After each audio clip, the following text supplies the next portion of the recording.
So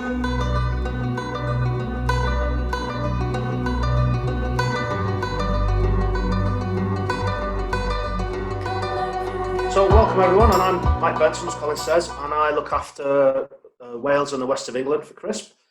And today we're going to speak about conditioning. So we're going to go through the definitions, the objectives, so what we're trying to do, a little bit of a process overview, the flavour development that happens, sedimentation, process aids we might want to add. We're going to go through non-biological hazes, filtration, and also control and stability of hazes. So what is conditioning? It's basically maturation, lagering, or aging. They all mean the same thing. It's the process of converting green beer into matured beer, and it's a process that improves beer stability. As soon as it's the end of primary fermentation, that's where maturation begins, or conditioning begins, and it can be warm or cold. And if you get conditioning in package, that's a form of secondary fermentation. You generally hear, especially with Caspia, where someone will say it's come into condition. Basically means it's built up with CO2. So what happens? So at the end of primary fermentation, we need to reduce the diaster level. Once the diaster level is in spec, we can reduce the temperature and take the yeast off. At that point, we're going to see some secondary fermentation going on. We can adjust the flavour and aroma by adding hops. We can add processing aids to help the stability. We might want to mix the tank using CO2 or recirculating through a pump to make sure we're mixing all of those flavours and maybe drive off some volatiles as well. And then we may want to transfer into a cask or into a second vessel, leaving behind the solids. It's ready then to go on for carbonation and stabilization. So the flavour development that goes on, during primary fermentation, we get diacetyl produced. And during maturation, warm maturation normally, the diacetyl is converted to acetoin and 2,3-butadienol. In Carl's presentation, a couple of weeks ago in fermentation, he actually goes into the science on that a little bit more. So check out the fermentation presentation for the full science. But basically, we need good levels of healthy yeast in suspension to reduce the diacetyl. All the stuff that's sitting at the bottom of the tank isn't going to do anything. It's at the bottom of the tank, just sitting away doing nothing. We can increase the diacetyl reduction by raising the temperature. So quite often at the end of fermentation, or just before the end of fermentation, we'll allow the temperature to rise a little bit, and that's going to speed up any diacetyl reduction. And generally, measuring it is done by steam distillation or by GC. But you can do quite simple tests just in any brewery by heating the sample up to 70 degrees C. This makes sure that all of the reactions have occurred, and you're going to see all the diacetyl coming out, which is especially important if you're going to pasteurize the beer, as the temperatures increase during pasteurization. And then at the end of that, once you've heated it to basically just assess the aroma and flavour, you'll be able to see if there's any diacetyl. Sulphur again, produced during fermentation. On ales, higher temperature, the sulphur is driven off during fermentation, so the CO2 that's produced is going to basically purge out all of that sulphur. Lager fermentations generally have a lot less vigour, a lot colder. These generally produce a little bit more sulphur as well. So the maturation process just basically mellows out those flavours.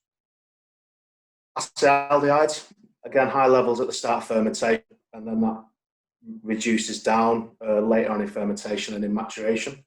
But if you have got really high levels, maturation won't sort it. It's basically looking back to probably a yeast health issue. We can also adjust the flavour by adding dry hops, or by adding hops, sorry, in dry hopping. We can do this throughout the fermentation process, and we're going to get some different results as we add them. So we can add them at the start or the mid of fermentation. When the temperature is quite warm, it's still active fermentation. We're going to get a slightly different flavour coming through. We might get some fruity oils in there. What's good about adding it at that stage as well, a lot of the hops are going to settle out in the yeast. So you can kind of get a nice brighter beer, well, a less solid beer later on. But you can get over foaming. So as you put them in there, the kind of explosion that comes with it. And obviously you can't reuse the yeast because you don't want to be reusing yeast that's got a lot of hops in it. If we add them on late in fermentation, again, there's still quite a lot of convection currents going in, so we get quite good mixing going in, but we can't reuse the yeast. And then if we're going to add them at the end of fermentation, we'd generally cool an ale down to mid-teens, let the yeast settle out to the desired level, and then dry hop at that stage. And we don't want it really to sit on the hops for more than 24 or 48 hours, otherwise you can get the hop burn flavour coming through. So the other thing we need to do is basically separate the yeast from the beer. Whenever we're going on to the next stage after conditioning, whether that's into cask, into unfiltered, into keg or bottle or can or filtered, we generally want the yeast count to below 1.5 million cells per mil, and ideally below 1 million cells. The most common way of doing this is by sedimentation. And the factors we need to worry about are time. The more time we've got, the better sedimentation we're going to get. The temperature. If the temperature is a little bit lower, it's going to help. Agitation, we don't want any. If we get an agitation, we're not going to get any settling. The vessel height. So if you've got a big conical vessel, it's going to take longer for everything to drop out compared to a horizontal vessel. And also the particle size. So bigger particles, denser particles are going to drop down quicker. And all of that is basically governed by Stokes Law. So that is Stokes Law. Don't worry about it. It basically means that the settling time is dependent on the particle diameter, particle density, the liquid viscosity, and of gravity. And all it means is larger particles settle quicker, denser particles settle quicker, and less dense viscous liquids settle quicker. Simple. So as brewers, what can we do to influence it? We can chill the beer down. This encourages particles to form. We can fine the beer, which encourages larger units to form. And if we're lucky enough to have a centrifuge, we can increase the gravity.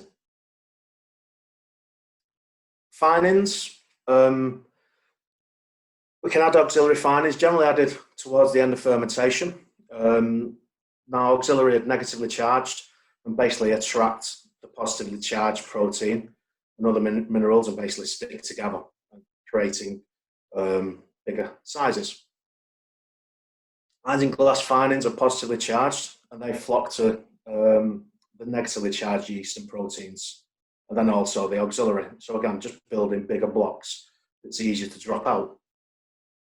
What we've got nowadays as well are the tank finings. Now, these are silica or polysaccharide blends, or plant-derived, and it's basically the vegan option to isinglass. So while they won't work, isinglass works several times over, so you could fill a cask, roll it along, let it settle, and then do the same 3 or 4 times, and it's going to work great.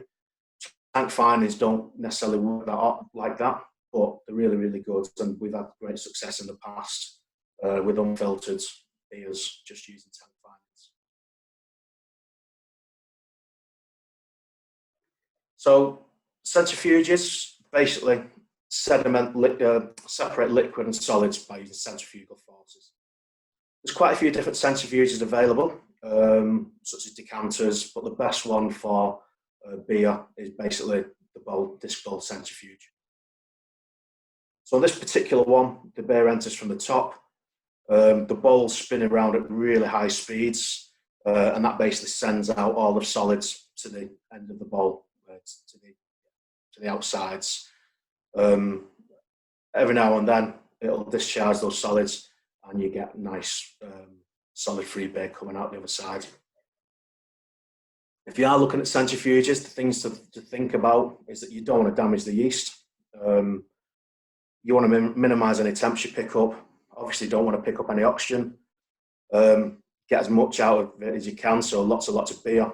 And modern day ones have also got nice turbidity and flow control, so you don't really need to sat there nursing it as well. So actually how one works, this is a little bit different. This fills from the bottom. Many thanks to Alpha Laval for sharing this with us. So you can see from the arrow that the centrifuge is spinning around, the disc is spinning. And then these blue lines at the bottom, water supplies to the bowl. So basically what happens is the working water comes in and it closes the bowl.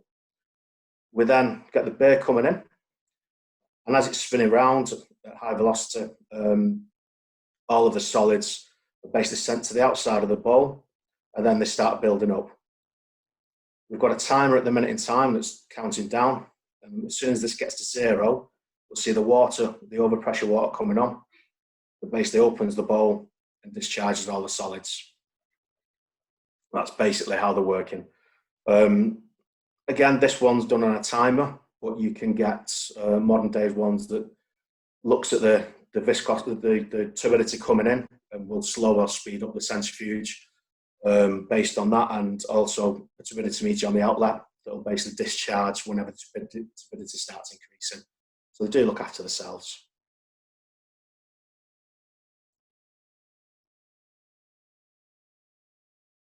That way. There we go. Okay, so if the centrifuge isn't taking the sediment away, it's going to stay inside the bottom of the tank. Now you can use vertical vessels or horizontal vessels for sedimenting in. There's no drama there. You'll just get quicker sedimentation in horizontals because they're generally shallower. The sediment obviously forms at the bottom of the bottle. And in conicals, the cone angle's specifically designed for the removal of yeast. Now, some of that hop debris that can build up in there as well can make it quite sticky and resiny. So you can get clumps coming out towards the end of the tank, or if you're taking it from too low a position, you can get them clumps coming through every now and then and just cause some quite big issues. To get away from that, we can use racking arms. So these basically take the beer above the sediment points. But if you are using one, just make sure you do take it off and clean it manually. They're very hard to be part of the CIP. So do take it off, give it a damn good clean. And the same goes for the carbonation stones, the sample taps, and the door rubbers as well. It's very, very rare, where even with a good CIP, it's very, very, very, very, very rare that you're going to get all of it very, very clean. Also, if you've got any arms or probes going through the jacket, on this particular one, normally you've got some cooling down in the cone. On this particular one we've got here, we could have there's a coolant inlet there, so you've got a carbonation stone up that could go in there, and then the racking point. If that's going through the jacket, there's a real possibility that over time that weld could become compromised. And I have seen it before in the past, and it was a couple of very, very long days that we found this out, where on one of the bigger vessels that we had, the glycol, we found the exact same problem, actually temperature probe going through the jacket. The weld had been compromised, and we lost a load of glycol into the beer. There was thousands of barrels of beer that could be destroyed after that. And every time you do move beer around, obviously there's a risk of micro-infection and oxygen pickup. So Caspia, we can, excuse me, if we're filling Caspia, as we do in the UK, we're generally going to add some auxiliary finings towards the end of fermentation, just as we put the cooling on. So the convection currents still in the vessel are going to mix everything in quite nicely and make sure it's evenly distributed. Depending on the process, we can fill the casks direct from FV or from a maturation vessel where we've moved the beer into. But it's always a good idea to do fining trials. So the day before you're going to rack, or the the night before, whatever. Basically put up some pint glasses, fill it with a beer, dose some isinglass into it at different rates, 1 barrel, 2 barrel, 3 barrel, 4 barrel, pints per barrel. And then you'll be able to see what it's going to be like later on, and you can get the right dosing rate. And also it's going to highlight some issues pretty early on. As we said, the yeast going into cask, you really want maximum of 1.5, trying to keep it down to 1 million cells. And you can add isinglass as the cask being filled, or it's quite common these days as well to find the cask just before it's being dispatched. But it is important to remember that you can't add auxiliary and isinglass at the same point. Once you fill the cask, you generally leave it to condition for 5 to 7 days. At that point, you get the secondary fermentation, and as you said before, the beer comes into condition. If you want to aid secondary fermentation, you can have primings, just to give it a little bit more sugar to ferment. Now, it's a good idea to keep 2 casks from each run. So obviously put one up straight away for stillaging to make sure that you're happy with it before you send it out. But it's a good idea to keep one for shelf life as well. Towards the end of its shelf life, stick it up, get on the racking, and then run it through the taste panel. And it'll basically tell you at that point, has it lasted its shelf life? I've got the haze, you can taste it, see if it's still good to drink. But again, you can do some more checks on it as well. You can check how much sediment's left in there and what the ABV increase as well. So as we come on to haze formation, we've got 2 kinds of haze. We've got a biological haze, which is basically from micro-contamination, or we've got a non-biological haze, which is what we're going to look at today. So the non-biological haze can come from calcium oxalate. It's very rare. If you've got enough calcium in your brew house, then you'll never get a calcium oxalate haze. It can come from starch, either through an issue on the on mashing, or if it's you've added it yourself to the copper or kettle to create some haze. We get beta-glucan haze, but by far the most common is protein and polyphenol complexes. So these basically happen. We can class these as a chill haze, which is a haze that, as you look at it when the beer's cold, you can see a haze. A permanent haze, then when you warm it up, there's no haze in it. A permanent haze is one that has a haze when you cool it down and it's still there when you warm it up. Or you can have a mixture of both as well. So haze formation, it's basically through protein, polyphenol and oxygen. So simple phenolic compounds will oxidize to polyphenols. These have loose bonding with proteins and they basically produce a colloid that is not visible. As these bonds increase to hydrogen bonds, you get a chill haze that basically, as the beer's warmed up, the haze will disappear. And then we get a permanent haze where the clusters of colloids get stronger bonds and basically become insoluble. The other factors that we've got around haze formation is oxygen. So polyphenols easily oxidize, so oxygen is a big part to play. And also metals such as copper, iron, manganese, these can really accelerate haze formation as well. So to ensure haze stabilization, best practice is to cool the beer to -1 degree C for 3 days. That basically allows a lot of the proteins that's in there to come out of solution. And then as we filter it, the filter will take out those proteins. What we don't want is the beer to warm up during filtration, because it may take 3 days for them to come out of solution, but they go back in readily and rapidly. So they'll dissolve as they pass through the filter, and your filter won't be taking them out. We need to keep oxygen levels to a minimum, and then we can treat the beer to reduce sensitive protein levels. We can treat the beer to reduce the polyphenol levels, and then we can keep the beer away from mainly brewing liquor or process aids that could have heavy metals in there. So when we come to beer treatment, the main reason we get protein polyphenol haze is proteins, polyphenes, and oxygen. So the way that we can treat each one, if we basically treat two of those, we generally going to control the haze. So protein, well, one of the biggest things we can do around controlling the protein levels in the beer is use good quality, low nitrogen malt. We can dose silica gel on zero depth gels, either into maturation at the filter that will absorb proteins. We can precipitate protein by using tannic acid, or we can use enzymes such as papain that will basically just keep chomping away at the protein and make it really, really small.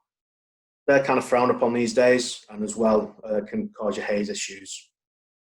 Going back to the boiling presentation as well, massive part. The stability does start in the brew house, so obviously got to make sure that you've got your brew house sorted as well. Polyphenols can be treated with PVPP. We can use malt with no proanthocyanidins, such as clear choice malt, and we can manage the last run-ins, so we're not dragging all the polyphenols out of the malt. When it comes to oxygen, when we're filling the tanks, we want to use slow, non-turbulent fills, obviously bottom fill. Purge vessels and mains with CO2, nitrogen before we're going to fill them. And also manage PAA. So peracetic acid is an oxidizing agent. We throw it all around the brew house with gay abandon at times, and we really don't want it to come into contact with the beer until it's broken down. So make sure you give enough time for it to break down, and make sure your vessels as well are fully drained off before you fill them. And then we've got some approximate costs as well at the end, so you can kind of see what it costs to stabilize. So silica hydrogel with 120 gram per hectolitre, which is about standard for the current beers that we see today. They're quite heavily hot ones. That's going to cost around 48p a hectolitre. Polyphenol, on the other hand, PVPP is very expensive. It's around about £28 a kilo. That's going to cost you £1.68 per hectolitre to treat. So brings on to clear choice, which is basically a malt that Crisp supply, which is proanthocyanidin free. So most of the polyphenols, 70 to 80%, come from malt. And basically what clear choice does is it takes away all the polyphenols that are going to cause any issues with hazes. So we can see on the graph that we have two beers, a control beer just used with standard malt, and then we've got clear choice along the bottom, and we can see that when it gets to around about week 30, we've got a haze that we're going to start seeing. You can generally start seeing hazes above 1.2 in the standard beer, whereas the one brewed with clear choice basically goes along and stable right to the end. It's also, it can be used as part of the grist to really good effect as well. If you look at polyphenols from 100% standard malt, the level's between 200 and 250 ppm. Whereas if we just use it 50% clear choice and 50% standard malt, we've still got a really big drop in polyphenols. So even without using 100%, you're still got a really good impact. What's really, really good with clear choice as well is it does work with Caspia, so it gives pin bright cask beer as well. So once we've done the maturation, we've sedimented everything, we can move on to filtering. So the aims of filtration are to remove almost all microorganisms. Now that's assuming that you're going to go on to sterile filtration. Remove suspended proteins and other organic debris, and then clarify and stabilize the beer so its appearance doesn't alter for its shelf life. With either filters are basically surface or depth. So a surface filter, basically the particles of the filter are all the same size, and the particles won't pass through them sizes. Depth filtration uses very porous powder with massive surface area to form a filter bed, and then it's within that powder where the solids get trapped. And then we've got as well depth with absorption, which basically means the filter aid has a zeta potential or a charge, and it basically attracts yeast as well. So the yeast not only gets stuck within the powder, but also is attracted to the side of the powder. So really, really effective. Surface filters block easily, and depth filters have a higher throughput and can manage more solids. No matter what you're filtering, you always need to keep an eye on the inlet and the outlet pressures. So if we start with powder filters first, so powder filters use Dacromyces earth or Kieselguhr, commonly known, as part of the filter aid. The actual filters come as plating frames, as candles, or more commonly in the craft market, a horizontal screen like what we've got in the photograph. You can see this one's got mesh sheets on it, and basically what we do is we put a bell housing on top of here, and we fill it with beer, and then we add filter powder to the dosing pot, and we recirculate the beer around the filter, dosing the powder as we go. So we do that first of all with a pre-coat, which is quite a coarse powder, and then we do a second pre-coat, which is slightly finer, and then we're ready to filter. Now, if we just carried on and filtered without adding anything else, then the filter would blind quite quickly. So we add body feed as well. This is generally the same grade as what has gone on the second pre-coat, but we dose that body powder in as we're filtering, and we basically just keep giving it a little bit more filter area every time we dose it in. And then we can see on the bottom here, you can actually see the white powder at the bottom is the pre-coat, and then you can see the powders above it. Excuse me, that's the body feeds, and then the second pre-coat as well. And it's quite good on this one. You can actually see the even coating underneath it, so you can kind of see how your filter's working by looking at the bed. Using this kind of powders, this kind of filter, probably remove particles down to about 0.5 microns. So you're talking about removing yeast, and most wild yeast as well, but it'll leave bacteria behind. And the filter powders do pose a health risk. So sheet filters come in. Sheet filters basically have sheets that are impregnated with Kieselguhr. So they come in plate and frame, lenticular, and cartridge as well. You can also get the sheets with silica gel and PVPP in there as well to aid stabilization. And the sheets can have different grades. So you can start at the front with coarse grade and get right down to the back end with quite a fine grade. They can't really cope that well with solids, so you really do need to have your solids down to a minimum, yeast count down to a minimum before you start hitting the filter with anything. And then to regenerate, just a backwash will basically take everything away. So membrane filters are generally sterile filters. So they are basically a constant pore size and nothing shall pass. When you're looking at these, especially with sterile filtrations, you might get the choice of an absolute or a nominal, and within that there'll be quite a big price difference. Always go with the absolutes. The nominal, you get what you pay for with it at the end of the day. The absolute will make sure that you get the quality that you're after. Sterile filters are generally located just before the packaging line, and they're just a guard filter. They're not really looking to take anything out apart from the bacteria. There's quite a few different kinds of filter fittings as well. So on this particular kind, especially as a guard filter before packaging, you want to go with code 7 fitting. So these have got lugs at the bottom and a double seal, and as you put them in and twist, they lock in quite nicely. So the double seal is important because it gives you, if that first seal goes for whatever reason, you know you've got a second one to make sure you're not going to get anything passing through.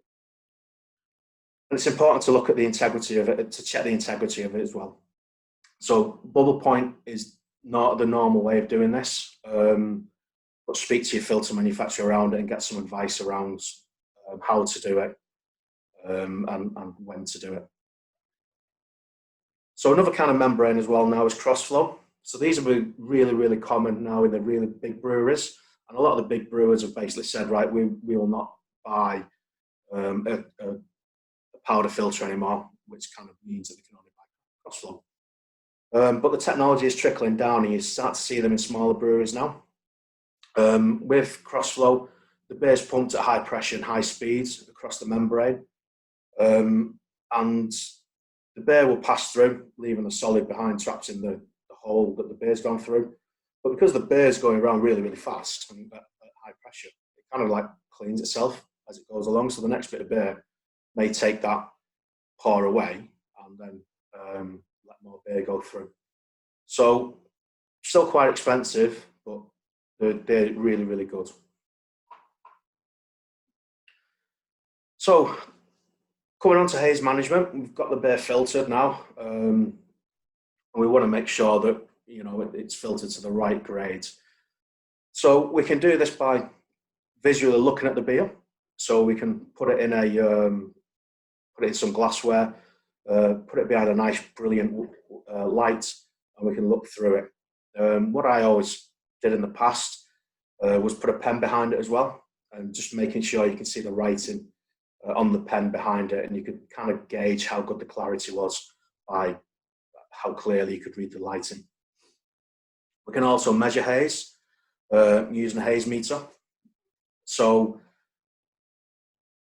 basically, the array of light shines through the sample, and the light scatter is measured of any of the suspended particles. Most beer specifications are either EBC or ASBC, and these are all measured at 90 degrees. So we've got two ways of measuring it. We've got 90 degree and 13 degree, but most are measured at 90. And a typical range for bright beer would be below 0.7 EBC, Caspia below about 1.5 EBC.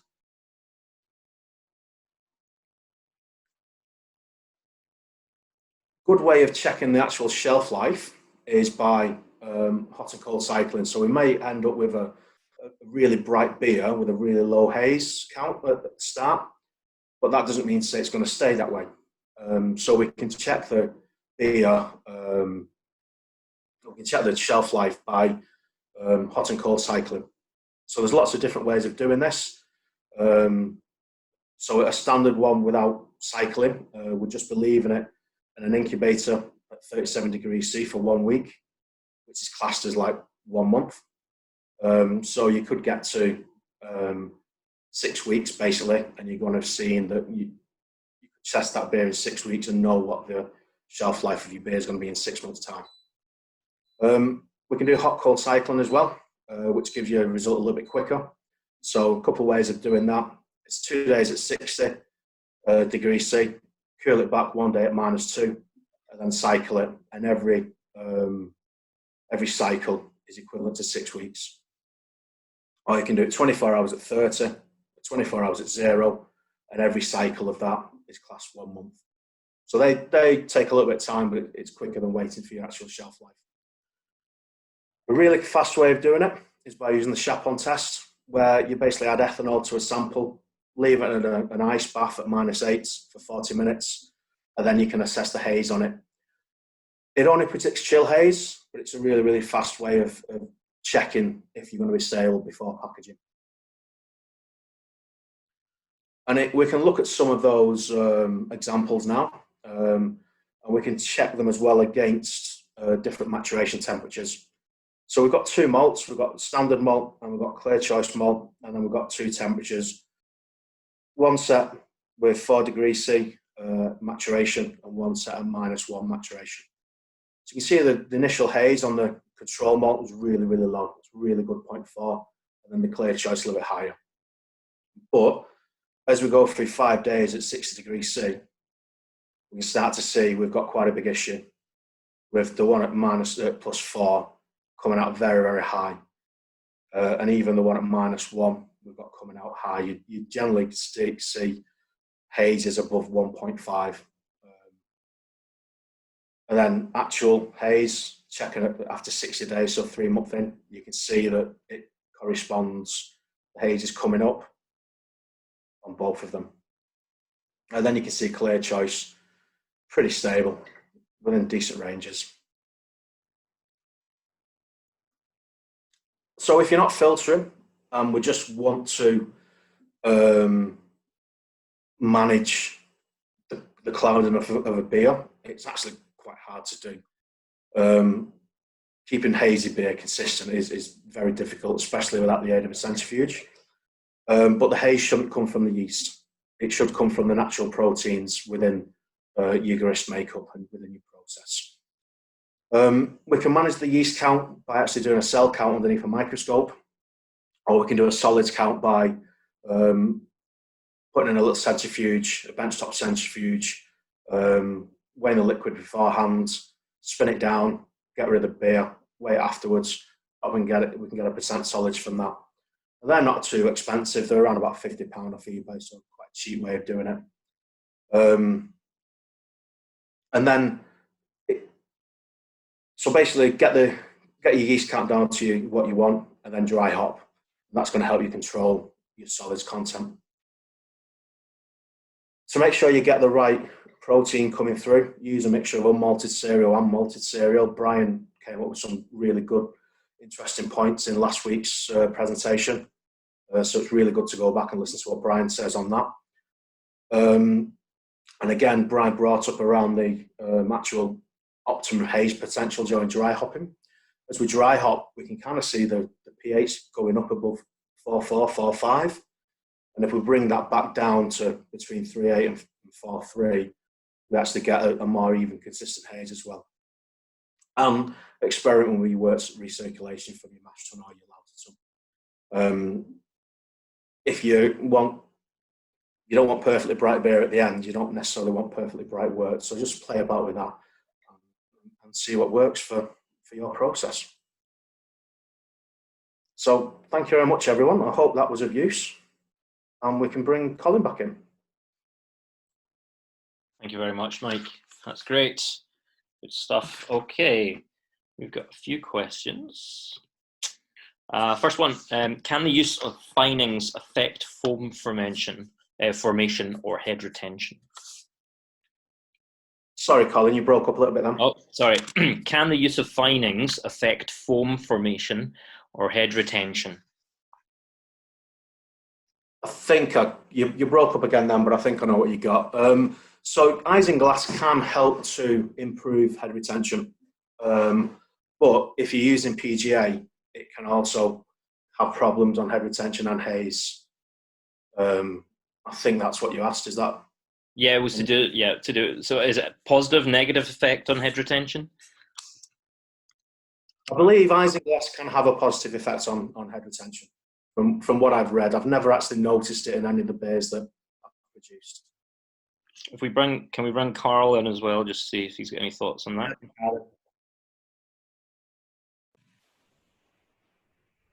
Hi, Carl. Hello, how are you doing? Hi, everyone. Yeah, I think my experience with that is that both auxiliary and isinglass won't hurt the head retention. I've never seen a particular improvement. I think head retention is very much about what you do in the brew house. You get some benefits with hops as well, depending on when they're added. And as long as you're careful with that and you don't lose it in the process, then you should retain it. And these two particular types of finings shouldn't damage it. As Mike said, they use propylene glycolalginate, which is derived from seaweed, and that helps protect the bubbles and hold the head up. So that can have some effect and reaction with isinglass. So they need to be kept separate, much as you'd add isinglass and auxiliary finings apart, as Mike said, because they've got opposite charges. You need to do a similar thing with PGA because that does help protect the bubbles and keep the head in the glass as long as possible. Okay, good stuff. Are you guys hearing me okay now? Yep. Oh, yeah. So the next question is about addition of auxiliary finings at the end of fermentation. What kind of effect would it have on the quality of the yeast crop? I would always want to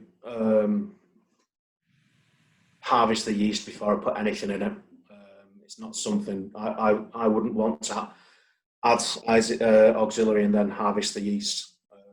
It's not something I've ever done, so I can't really. Yeah, likewise. Yeah, I wouldn't do it. So really get the yeast off, yeah, and then get your auxiliary finings in at that point rather than at the so it's really post fermentation. So if fermentation is considered when the yeast comes, end of fermentation is when the yeast has come off, then that's really when you want to get your auxiliary in at that stage. Yeah. It depends on your process of what you've got as well. It's best practice to be able to get the yeast off as quick as possible because you're going to get the healthiest yeast you can, but you might not get the crop. You might need to cool it down first to get a good crop off it. Mm-hmm. In which case, you might want to just cool it down to a lower temperature, collect a bit more yeast off it, crop it, and then dose before you add further cooling. Yeah, I guess if you've got the luxury of having a conditioning tank farm where you can move the beer from fermenter either through a centrifuge or not, and then put your auxiliary in there, that's the best way of doing it. Because then you can bottom that tank to take the proteins off and the stuff the auxiliaries dropped out, and then send it through to racking tank or straight to racking. Or yeah, if you can add it on transfer, it's by far the best way of doing it. Yeah, you get a much better mixing than.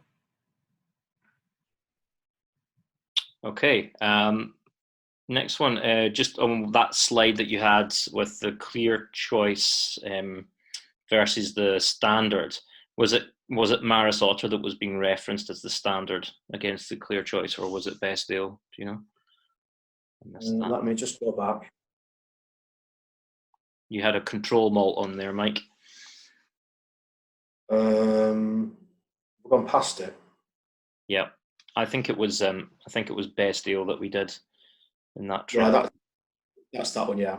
But really, you know, the specification and the characteristics from a sort of polyphenol and protein perspective between Maris Otter and Best Ale, I would have thought would be pretty comparable. But I don't think we have a separate trial of Maris Otter versus Clear Choice at this stage. Question on yeast, taking off yeast and then dry hopping. So if you're not intending to take yeast off for reuse, would you still recommend removing it before dry hopping, or does it make a difference? Yeah, Brian spoke quite well about this last week. To control their yeast counts, they make sure that they get the yeast count in spec before they do dry hopping. And a few of the other customers that I've used, that I spoke to as I was putting the presentation together, back that up. So basically get the yeast count in spec first and then dry hop. And you'll get a better result in getting the sedimentation as well, and also getting a stable haze. The aroma is going to be improved if that works. So. Oh, Carl, you were muted there. Sorry. Yeah, just saying that I think if you do that, then you're going to get better aroma as well on the beer, because you're not going to get those reactions and things getting absorbed onto the yeast cell walls and that kind of thing. Yeah, because the yeast do absorb quite a bit of flavour and aroma as well from. Okay. Next question. During maturation time, so this is after primary fermentation and dry hopping, is it better to have the tanks under CO2 pressure or not? If CO2 pressure is applied, does it affect diacetyl acetaldehyde recovery, any maturation flavours? So sorry, Carl. Just repeat the first bit of that again. Sorry. Is it better to have CO2 pressure or not during maturation? Does it affect maturation flavors, specifically the likes of diacetyl? So normally, as you come into maturation, you cool the beer down. You'll want a little bit of pressure build up because you start. What kind of PSI would that be? Sorry. What kind of pressure? Again, it depends on what you're trying to do and where you're trying to get to. With the process that we had, would generally run at around about half a bar to a bar at that stage. That's mainly just to control oxygen. That style was generally we didn't ferment under pressure. We didn't leave. We did a diastyle rest, and then we'd chill down after that. And at that stage, we'd close the valve and let the kind of keep that at half a bar. So we did actually carbonate it later on. If you weren't doing a diacetyl rest, so you were doing a really long lagering process, what kind of pressure would you use for a, it could be 6 weeks, it could be 3 months, I guess. Significant pressure at that stage. I'd start at half a bar to a bar and then maybe ramp up as you get to the end. Your temperature starts dropping down and you're going to get a little bit, that's the kids raiding the cupboard again, but you're going to get, as you want the CO2 to start increasing. Yeah. You agree with that? That's it. It's just a matter of not, the colder it gets, the better it absorbs CO2. You don't want to end up with too much. And like you say, it's best to just build it up. And in my experience, just moving beer from one tank to another for cask cracking, just as basically a conditioning tank, I just used to put a blanket of CO2 on or nitrogen. Either of those inert gases just protect that surface area, the sort of top surface of the liquid, and stops oxygen getting in. CO2 is by far the best because it's heavier than air, so it'll sit on the beer. But if you can't get hold of that, and it is quite expensive, you can actually buy little nitrogen generators that pull nitrogen out of the air and filter it and fill it into bottles, and then you can distribute that around your tank farm or your maturation tank farm and use that as an inert gas to protect from oxygen. So. Very good. Yeah, that could be quite useful if you have a tank of beer that you don't necessarily know where it's going to be going, whether it's going to cask or keg or bottle or can, which all might have different CO2 specs. So it's quite a good way just to keep that oxygen. Quite a few small breweries. What was that, Mike? There's quite a few small breweries that have got nitrogen generators in there, that they've got their own can line and bottling line. It's very cost effective. It's a good way of doing it. Yeah, something to look into. Good stuff. Any more questions for the guys? Anyone out there? I think you covered it so comprehensively, Mike. Good job. Good stuff. Okay, well, that's fine. We will leave it there. Thank you very much, everyone. We will be back. It is next week, isn't it, Carl? Yes, it is next week. And we're shifting to malting. So we're going to be talking about the malting process, a fairly quick overview of it, and also how specialty malts are made. And then Carl's going to be delving into how to use each of these malts as well. So it's going to be a whistle-stop tour of the portfolio, but hopefully lots of useful tips in there as well on how to get the best out of these different types of malts, whether they be roasted or crystallized or different types of base malt. So we hope that you will join us for that. And this presentation and the slides will be available online as soon as I get that done, hopefully tomorrow afternoon. And you'll be able to access that on the website at crispmalt.com. Great. Many thanks, everyone, and we'll see you next time. Thanks, everyone. Take care. Bye-bye now.